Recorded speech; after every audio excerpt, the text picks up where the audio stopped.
அன்பு உறவுகளுக்கு இனிய வணக்கம்.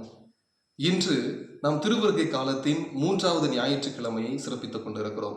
இந்த ஞாயிறு மகிழ்ச்சியின் வாரமாக, மகிழ்ச்சியின் ஞாயிறாக கொண்டாடப்படுகின்றது. ஆகவே இன்றைய வாசகங்களின் சிந்தனையாக மகிழ்ச்சியை தேடி என்ற தலைப்பில் சில கருத்துக்களை உங்களோடு பகிர்ந்து கொள்ள ஆசைப்படுகிறேன். அது ஒரு கடுங்குளிர் நேரம். பக்தன் ஒருவன் தான் சந்தித்த பிரச்சனைகளை தன் ஊரில் இருந்த சன்னியாசியிடம் எப்படியாவது சொல்ல வேண்டும் என்று சொல்லி ஆரவாரத்தோடு, ஆவேசத்தோடு, பரபரப்பாக அவன் அந்த சன்னியாசி மடத்தை நெருங்கிக் கொண்டிருந்தான். சன்னியாசி மடத்தை நெருங்கியவுடன் தான் வைத்திருந்த காலணிகளை கூட ஒழுங்காக விடாமல் உதறிவிட்டு சன்னியாசி மடத்தின் கதவை சடாரென்று திறந்து ஆவேசமாக உள்ளே கத்திக்கொண்டே ஓடுகிறேன். ஐயா சாமி, என்ன நடந்துச்சுன்னு தெரியுமா? ஐயா இங்க பாருங்க, உங்களுக்கு என்ன நடந்துச்சுன்னு தெரியுமா என்று கத்திக்கொண்டே ஓடுகிறார். அங்கே மடத்தில் சன்னியாசி மிகவும் சாந்தமாக, மகிழ்ச்சியாக அவர் தியானம் செய்து கொண்டிருந்தார். அவர் முகத்தில் எந்த சலனமும் இல்லை. இவன் கத்துகிறான், ஐயா கண்ணை திறந்து பாருங்க, என்ன நடந்துச்சுன்னு உங்களுக்கு தெரியுமா என்று அந்த பக்தன் கத்துகிறான். ஆனால் சன்னியாசி எந்த சலனமும் இல்லாமல் அமைதியாகவே இருக்கிறார். ஐயா கண்ணை திறந்து பாருங்க, கொஞ்சமாவது பாருங்க என்று சொல்லுகிறான். சன்னியாசி கண்களை திறந்து, பக்தா வெளியே போய் நீ உதறிவிட்ட காலணிகளுக்கும் நீ வேகமாக சாத்திய கதவுக்கும் சென்று மன்னிப்பு கேள் என்று சொல்லுகிறார். பக்தனுக்கு ஒன்றும் விளங்கவில்லை. என்னுடைய பிரச்சனையை கேட்பார் என்று இவரிடம் வந்தால் இவர் வெளியே போக சொல்லுகிறார், அதுவும் காலணிகளுக்கு, நான் அடைத்த கதவுக்கா, மன்னிப்பா என்று தலைக்கணம் படிக்கிறார். சன்னியாசி சொல்லுகிறார், சென்று காலணிகளுக்கும் கதவிற்கும் மன்னிப்பு கேள் என்று சொல்லுகிறார். பரபரப்பாக ஆவேசத்தோடு வந்தவன் ஏதோ குழப்பத்தோடு வெளியே இருக்கிறான். உதறிவிட்ட காலணிகளை ஒரு சேர வைத்து அதை பார்த்து, காலனியை நான் உன்னிடம் மன்னிப்பு கேட்கிறேன் என்று சொல்கிறான். அடைத்த கதவை பார்த்து, நான் உன்னிடம் மன்னிப்பு கேட்கிறேன் என்று சொல்கிறான்.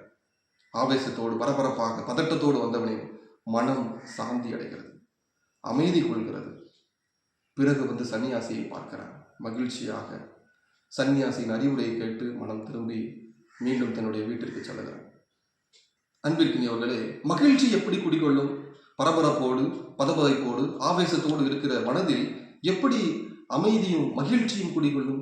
எப்பொழுது நாம் மன்னிப்பு பெற்று அமைதியில் நமது மனம் சாந்தி அடைகிறதோ அப்போது நாம் மனமகிழ்ச்சி அடைகிறோம். இன்றைய உலகில் ஒவ்வொருவரும் ஒவ்வொரு வகையான மகிழ்ச்சியை தேடிக்கொண்டு அடைகின்றார்கள்.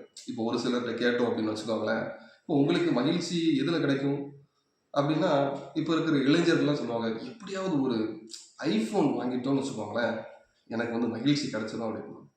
இல்லை ஒரு சில பேர்கிட்ட கேட்டோம் அப்படின்னா, பேங்க் பேலன்ஸ் அந்த ஒன்றுக்கு பக்கத்தில் எண்ண முடியாத அளவுக்கு பூஜ்ஜியம் வந்துச்சுன்னா எப்போ என் மனசு சந்தோஷத்தில் குதிகழிக்கும் அப்படின்பாங்க.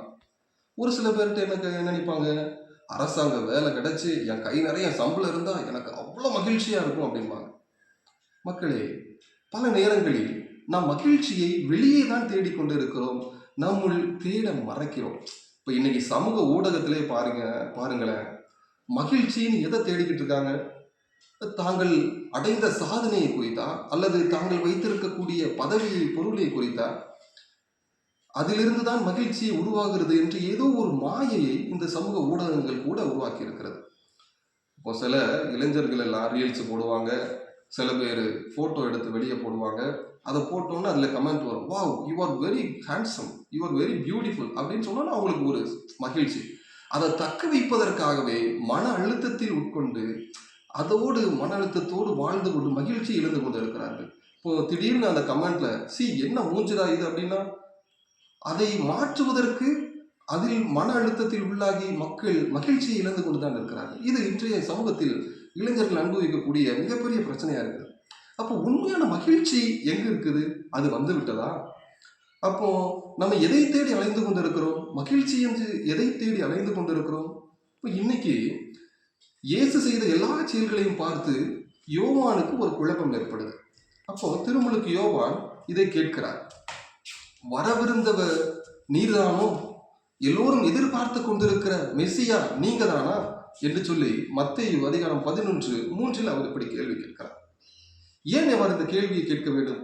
அப்படி என்று சொன்னால், எல்லோரும் எதிர்பார்த்திருந்த மெசியா யார்? அவர் ஆற்றல் உள்ளவர், அதிகாரத்தில் இருக்கக்கூடியவர், நீதி வழுவாமல் எல்லோரையும் சமமாக பார்க்கக்கூடியவர் என்று சொல்லி இறைவாக்குகள் எல்லாம் எப்படி கொடுத்தன என்று சொன்னால், இவர் ஒரு புரட்சியை ஏற்படுத்துகிறவர், எல்லாவற்றையும் தலைகளாக திருப்புகிறவர் என்று சொல்லி இறைவாக்குகள் எல்லாம் முடிந்தது. இயேசு இன்று அந்த பழைய ஏற்பாட்டு இறைவாக்குகளை முழுமையடைய செய்கிறார். எப்படி? அவர் திருமுழுக்கு யோவானுக்கு பதில் சொல்லும் போது இப்படி சொல்கிறார்: பார்வையற்றோர் பார்வை பெறுகின்றனர், கால் ஊனமுற்றோர் மான் போல துள்ளி குதிக்கின்றனர், ஏழைகளுக்கு நற்செய்தி அறிவிக்கப்படுகிறது என்று சொல்கிறார். ஆக இயேசு விரும்பக்கூடிய மகிழ்ச்சி, இயேசு தேடிய மகிழ்ச்சி என்பது உள்ளார்ந்த மகிழ்ச்சி. அதனால்தான் இது ஒரு திருப்பு முனையாக அமைகிறது. யோவான் எதிர்பார்த்திருந்த மகிழ்ச்சி அல்லது எதிர்பார்த்த மகிழ்ச்சி என்பது அதிகாரத்தில், நீதியில், புரட்சியில் மகிழ்ச்சி ஏற்படுகிறது. சமூகமே புரட்டி போடப்படும், இயேசு எல்லாவற்றையும் புரட்டி போடுவார் என்று சொல்கிறார்.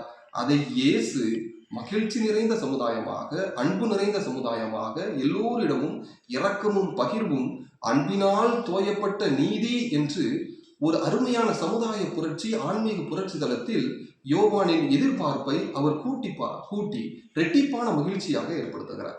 அன்பிற்கினியவர்களே, இன்றைய எசையா இறைவாக்கு கூட இப்படி ஒரு அருமையான மகிழ்ச்சியை உள்ளடக்கி இருக்கிறது. அவர் இவ்வாறு 35வது அதிகாரத்தில் எசையா இறைவாக்கினர் சொல்லுகிறார்: பாலை நிலம் பால் வெளி அகமகிழும் என்று சொல்லுகிறார்.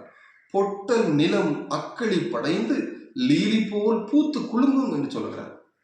இப்போ இதை யோசிச்சு பாருங்களேன். இன்று நாம் வாழக்கூடிய சமூகத்தில் சுற்றுச்சூழல் எவ்வளவு நெருக்கடியை சந்தித்துக் கொண்டிருக்கிறது.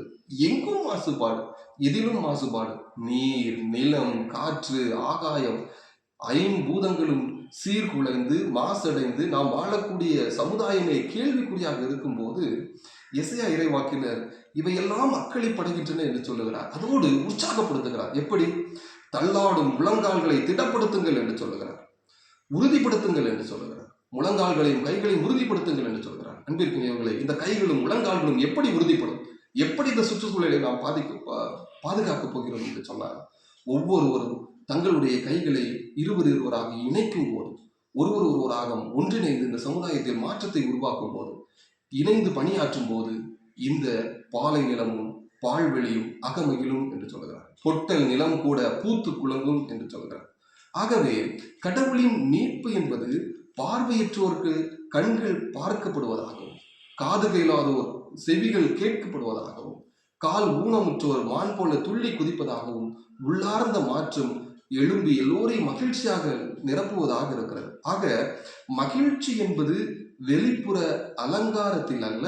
பல நேரங்களில் கிறிஸ்துமஸ் நிகழ்ச்சி கூட வெளிப்புற அலங்காரத்தில் மகிழ்ச்சியை தேடுவதாகத்தான் அமைந்து வருகிறது. இயேசு விரும்பக்கூடிய மீட்பு என்பது, இயேசு தேடிய மகிழ்ச்சி என்பது, கொடுத்த மகிழ்ச்சி என்பது உள்மனம் சார்ந்த மீட்பு. ஆகவேதான் இந்த மகிழ்ச்சியை மார்டின் செல்குமேன் என்பவர் 3 வகையாக பிரிக்கிறார். அவர் எழுதிய அத்தன்டிக் ஹாப்பினஸ் என்ற புத்தகத்தில் அவர் 3 வகையான மகிழ்ச்சியை சொல்லுகிறார். முதலாவதான மகிழ்ச்சி இன்பமான மகிழ்ச்சி, பிளசன்ட் லைஃப் என்று சொல்லுகிறார். பிளசன்ட் லைஃப், இன்பமான மகிழ்ச்சி. அப்படி என்றால் என்ன? இந்த இன்பம் என்பது, மகிழ்ச்சி என்பது உடனடியாக கிடைக்கக்கூடியது, உடனடியாக சந்தோஷம். உதாரணத்துக்கு ஒரு சாக்லேட் சாப்பிட்டோம் அப்படின்னா உடனடி சந்தோஷத்தை கொடுக்கிறது. ஐஸ்கிரீம் சாப்பிட்டோம்னா உருகிற வரைக்கும் அது நம்முடைய நாவிற்கு இனிமையாகவும் சுவையூட்டதாக இருக்கிறது. இப்போ ஒரு புது ஆடையை போட்டிங்க அப்படின்னா அவ்வளோ ஒரு மகிழ்ச்சி, அவ்வளோ ஒரு சந்தோஷம். கடற்கரையில் காலார நடந்து போனோம் அப்படின்னு சொன்னால் அது ஒரு சந்தோஷம். இது இன்பம் தான். ஆனால் இது சில நேரங்களில் நீடிப்பது, ஒரு 10 நிமிடத்திற்கோ 15 நிமிடத்திற்கோ, அதற்கு பிறகு அது மறைந்து விடும். இது முதலாவது மகிழ்ச்சி. அவர் சொல்லுகிறார் இன்பமான வாழ்க்கை என்று சொல்கிறார். இரண்டாவது என்கேஜ்டு லைஃப் என்று சொல்லுகிறார். ஈடுபாட்டோடு வாழ்கின்ற போது இருக்கின்ற மகிழ்ச்சி. அப்படி என்றால் என்ன? தான் வாழுகின்ற வாழ்க்கை சிறப்பாக அமைய எதிலும் முழு ஈடுபாட்டோடு வாழ்வது, ஈடுபாட்டோடு வாழ்கிறவர்கள் அடையக்கூடிய மகிழ்ச்சி. அப்படின்னா நம்ம பார்க்கலாம், ஒரு சில பேர் செய்கிற வேலையில் அவ்வளவு ஈடுபாடு இருக்கும், அவ்வளவு நேர்த்தியா, தாங்கள் செய்யக்கூடிய சேவையில் அவ்வளவு ஒழுங்கா அவர்கள் ஈடுபாட்டோடு செய்வார்கள். இப்போ சில நேரங்களில் நாமே ஒரு போட்டி வந்துச்சு அப்படின்னா எவ்வளவு நேரத்தையும் பார்க்காம எவ்வளவு ஈடுபாட்டோடு பயிற்சியை எடுப்போம். இப்போ உங்க அம்மா சில நேரங்களில் கோலம் போடும்போது அவர்களுடைய முகத்தை பாருங்கள், எவ்வளவு நேர்த்தியாக எவ்வளவு ஈடுபாட்டோடு அந்த கோலத்தை மட்டும் பார்த்து போடுவார்கள். அப்போ ஈடுபாட்டோடு வேலை செய்கின்ற போது, ஈடுபாட்டோடு பணி செய்கின்ற போது ஒரு மகிழ்ச்சி ஏற்படுகின்றது. இதை இரண்டாவது வகையான மகிழ்ச்சி என்று மார்ட்டின் செல்க்மேன் சொல்கிறார். இவர் மூன்றாவது மகிழ்ச்சியாக ஒன்றை படம் பிடித்து காட்டுகிறார். அதுதான் இயேசுவிடம் இருந்த மகிழ்ச்சி. என்ன மகிழ்ச்சி? பொருள் பொதிந்த வாழ்க்கையை தேடிய மகிழ்ச்சி. பொருள் பொதிந்த வாழ்க்கை. ஒருவர் தன்னுடைய தனிப்பட்ட வாழ்வை கடந்து பொது நலனுக்காக உழைத்து கலைத்து அதில் அடையக்கூடிய மகிழ்ச்சி இருக்கிறது. இதுதான் பொருள் பொதிந்த வாழ்க்கைக்கான மகிழ்ச்சி. இதைத்தான் இயேசு செய்தார். ஏன் நாம் இன்று வாழக்கூடிய காலங்களில் பழங்குடியினருக்காக உழைத்து கலைத்து போய் இன்றும் துடிப்போடு உழைத்து கொண்டிருக்கிற மேதா பட்கர் அடைகின்ற மகிழ்ச்சி இந்த மகிழ்ச்சி. நம்மிடமே இருந்து வாழ்ந்து மறைந்து போன போராளி ஸ்டேன் சுவாமி அடைந்த மகிழ்ச்சி இந்த பொருள் பொதிந்த வாழ்க்கைக்கான மகிழ்ச்சி. இன்றும் சேவை மனப்பான்மையோடு பல்வேறு நபர்களுக்காக உழைக்கின்றார்களே. குறிப்பாக இந்த குறிப்பிட்ட காலத்தில் திருநங்கை இன்பா திருநங்கைகளுக்கு எப்படியாவது ஏதாவது ஒரு முயற்சியில் ஈடுபட்டு அவர்களை உயர்த்த வேண்டும் என்று சொல்லி அவர்களை காவல் நண்பர்கள் குழுவில் இணைத்திருக்கிறாரே திருநங்கை இன்பா. இவர்கள் அடையக்கூடிய மகிழ்ச்சி என்பது இந்த பொருள் பொதிந்த மகிழ்ச்சி. ஏன் இன்று நாம் வாழக்கூடிய சமூகத்தில், ஏன் இன்று எல்லோரும் உலகத்தில் பேசிக் கொண்டிருக்கிறார்களே அமைதியற்ற சூழலில், அதுவும் இஸ்ரேல், பாலஸ்தீனா மற்றும் உக்ரைன், ரஷ்யா, இன்னும் பல்வேறு மாநிலங்கள் உள்நாட்டு சண்டையில் நடந்து கொண்டிருக்கிறது. இவர்களிடம் அமைதி ஏற்படுத்தக்கூடிய ஒவ்வொரு மக்களும் இந்த பொருள் பொதிந்த மகிழ்ச்சியை, பொருள் பொதிந்த வாழ்வைத்தான் தேடி ஓடிக்கொண்டே இருக்கிறார்கள். இது எல்லாத்திலையும் உச்சமா தன்னுடைய வாழ்வை, தன்னுடைய ஆசையை, தன்னுடைய எல்லா இன்பங்களையும் கடந்து துறந்து தன்னுடைய முதிர் வயது பெற்றோரை கண்ணும் கருத்துமாக பராமரித்து பாதுகாத்து கொண்டிருக்கின்ற ஒவ்வொரு மகனும் மகளும் மருமகனும் மருமகளும், ஏன் ஒவ்வொரு உற்றங்களும் சொந்தங்களும் இந்த பொருள் புதைந்த வாழ்வைத்தான் வாழ்ந்து கொண்டிருக்கிறார்கள். இவர்கள் எல்லோரும் அடைகின்ற மகிழ்ச்சி இருக்கிறதே, அது இயேசு விரும்பிய மகிழ்ச்சி.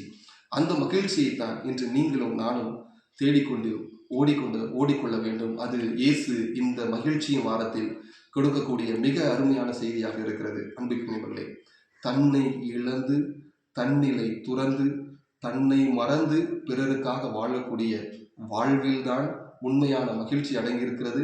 அந்த மகிழ்ச்சியை தேடி நீங்களும் நானும் தொடர்ந்து பயணம் செய்வோம்.